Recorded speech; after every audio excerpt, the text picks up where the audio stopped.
the question. I'm going to answer your question. Now you're going to yell This at was me? what I spent my time doing. I'm a survivor trying to look out for other survivors, trying to and I was taking care of the people who lost 3,000 lives and now you're being at World defiant Trade and Center. indignant today. You asked me I about have met Howard with Epstein Lutnick. survivors. I'm a survivor myself. You have emails. You've denied that Jeffrey Epstein, that you tried to get Jeffrey Epstein to give money to you. I did not. Howard Lutnick was If used you to have an get email money. with me asking Jeffrey Epstein. You could feel the tension building the moment the questioning began. This wasn't a routine hearing, and it definitely wasn't polite political theater. Because what started as a standard line of questioning quickly turned into a direct confrontation, with Congresswoman Nancy Mace pressing former Secretary of State Hillary Clinton over her husband's past ties to Jeffrey Epstein. Questions about financial contributions connected to Epstein, and Clinton's past associations with individuals linked to Epstein's network. The exchange unfolded during a closed-door deposition tied to the House Oversight Committee's investigation into the Epstein files. Now watch the full exchange. Yield to Ms. Mace. Thank you, Mr. Chairman. Madam Secretary, thank you for returning this afternoon. Secretary Clinton, is your husband someone the committee should investigate? My husband will be here tomorrow. You'll have a chance to ask him questions. So my question is your husband someone this committee should investigate? Asked and answered. Apparently you are. You've subpoenaed him. He's going to be here tomorrow. In your testimony before the break, you discussed why you believe President Trump should testify before our committee due to a, quote, pattern of behavior, end quote. You testified that a pattern of behavior warrants accountability. So I want to make sure I understand your standard correctly.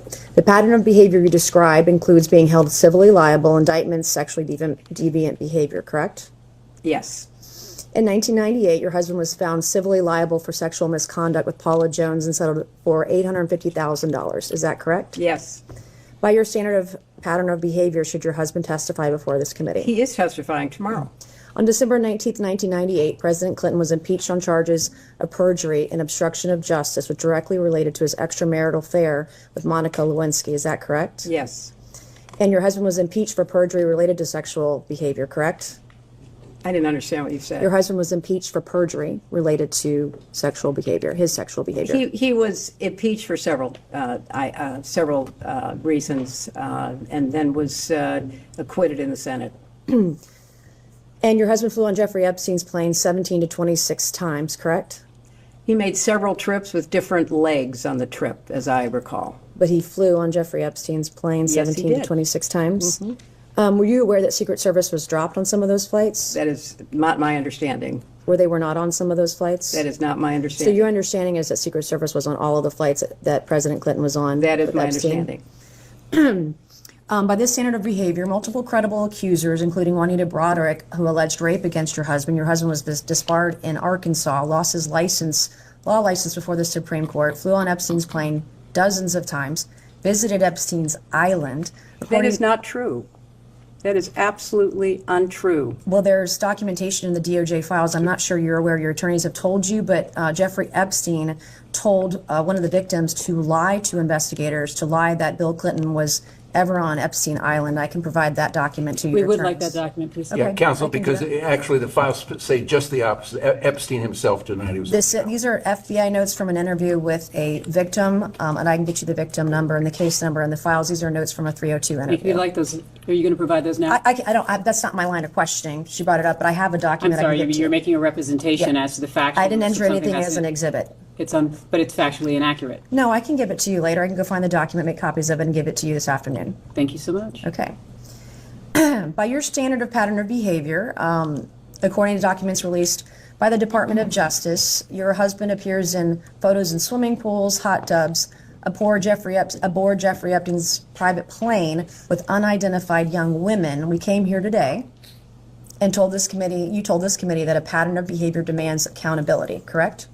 I said that I believe the committee should call anyone who had a substantial pattern and practice of contact with Jeffrey Epstein and his crimes before they came to light. Does that include your husband? And after they came to light. You're going to have a chance to question him tomorrow. So I'll ask you again, by the standard you just set, in your own words just now, does this standard apply equally to your husband or only President Trump? I have said that my husband has been subpoenaed. He will appear. He will answer your questions to the best of his ability. but there is no evidence whatsoever of any connection with Jeffrey Epstein's crimes, and I think that that will be obviously apparent in the questioning. What makes you so sure of that then? I mean, he's photographed with... Objection No, is to speculate on something that's not Yeah, evidence. it is so speculative. I mean, swimming in a pool, sitting in a hot tub, there are millions of people who do that without any improper behavior or certainly committing any crimes. So I Do you think most of uh, the men are like your husband that did anything wrong by were they being surrounded by young women, giving them massages on Jeffrey's private estate or private plane? Are they all innocent then? You know, because- you are making assumptions in your questions that have not been proven and I don't believe are provable. After Jeffrey Epstein was convicted, did it concern you at all that you had taken a substantial amount of money from Jeffrey Epstein? That's an inappropriate assumption. I did not take a substantial amount of money from Jeffrey Epstein. So far as I know, Jeffrey Epstein contributed to the joint committee that was supporting my Senate race at all. what And she how do was you know doing. Howard Lutnick? I know Howard Lutnick because when I was senator on 9/11, the firm he headed, Cantor Fitzgerald, suffered the greatest loss of life. As I recall, something like 650 of his employees were murdered by terrorists that day. Howard Lutnick missed being a victim because he was delayed dropping know his that. I child asked off him. to No. kindergarten. You asked the question. I'm going to answer your question. Now you're gonna yell This at was me? what I spent You're my going to yell at time me. doing. I'm a I survivor spent trying to look out for other survivors trying to and protect I them. was taking care You of waited the 6 people months who to lost get here today. 3,000 6 months, lives and now you're being at World defiant Trade and Center. indignant today. You asked me I have about met Howard with Epstein Lutnick. survivors. I'm a survivor myself. You have emails. You've denied that Jeffrey Epstein, that you tried to get Jeffrey Epstein to give money to you. I did but not. Howard Lutnick was If used you to have an get email money. with me asking Jeffrey I Epstein have for an money, email from Howard Lutnick sending it to what's Jeffrey the question? Epstein and his What's the- people to I raise don't money. I for have an money. email from Howard Lutnick sending it to what's the Jeffrey question? Epstein and his What's the- people to I raise don't- money for I don't you know about- for an event, an intimate event for you at his offices Well, at Cantor Fitzgerald. You're look, going to sit if here you- today if you would and, let me and, finish. and obfuscate and say to this committee, you didn't try to get money from Jeffrey I didn't. Epstein when I there was didn't. an intimate event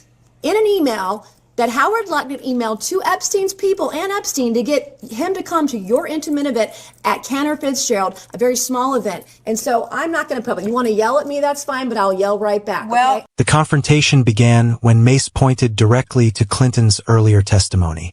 Moments earlier, Clinton had argued that individuals connected to Jeffrey Epstein should be called before the committee if there was a pattern of conduct linking them to Epstein's network. So Mace did something simple.